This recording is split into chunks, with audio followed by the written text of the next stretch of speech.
Greetings. Today we continue to study the book of Revelation. We're studying Revelation 4, 1 through 6.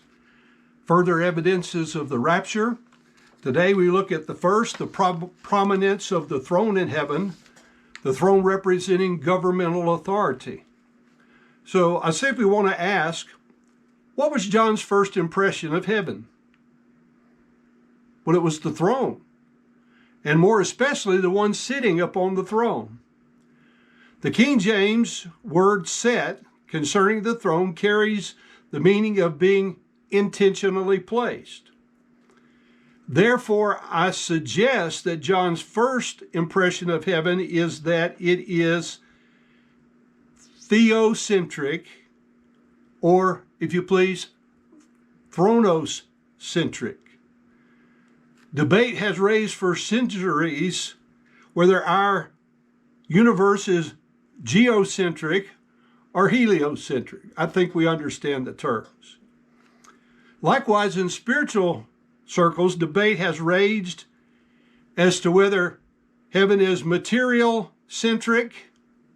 It's all about the streets of gold, the gates of pearl, or saint-centric. Yet John's declaration clearly reveals a certain theocentricity to heaven. Hebrews chapter 8 verse 1 says, "Now of the things which we have spoken, this is the sum. We have such a high priest who is set on the right hand of the throne of the majesty in the heavens, a minister of the sanctuary and of the true tabernacle which the Lord pitched and not men. For every high priest is ordained to offer gifts and sacrifices. Wherefore it is of necessity that this man have somewhat also to offer. For if he were on earth, he should not be a priest, seeing that there are priests that offer gifts according to the law, who serve unto the example and shadow of heavenly things. As Moses was admonished of God, when he was about to make the tabernacle, for see, saith he, that thou make all things according to the pattern showed to thee in the mount." Now the facts of Hebrews 8, 1 through 5 should be considered as we contemplate the testimony of John in Revelation 4, 2. The earthly tabernacle in the Old Testament was made and patterned after this heavenly sanctuary, which John is now viewing in Revelation 4, 2.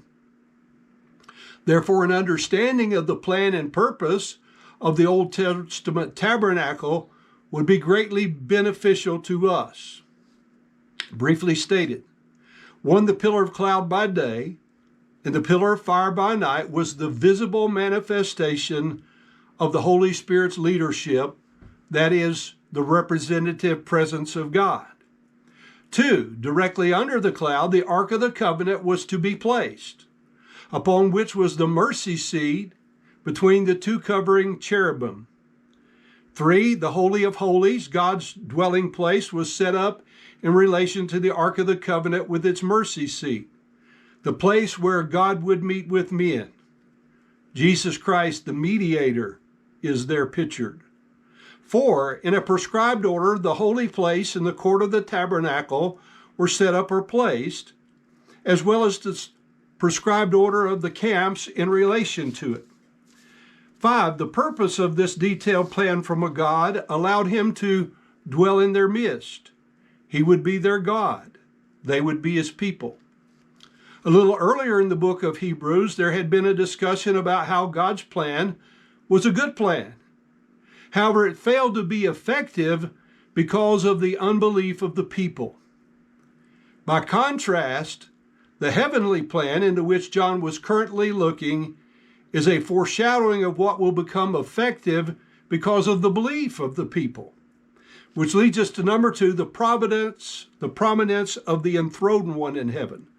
The enthroned one refers to constant ability. The one seated upon the throne is presented as being more prominent than the throne itself.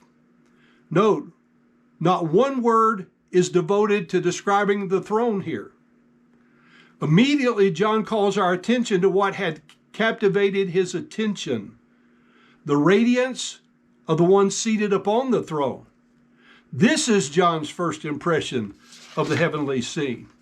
This radiance is described as a light radiating upon a diamond, a jasper, or a clear crystal, or from a ruby, a sardine stone. Now, our concept of the halo must originate with this description: a rainbow around or encircling the throne.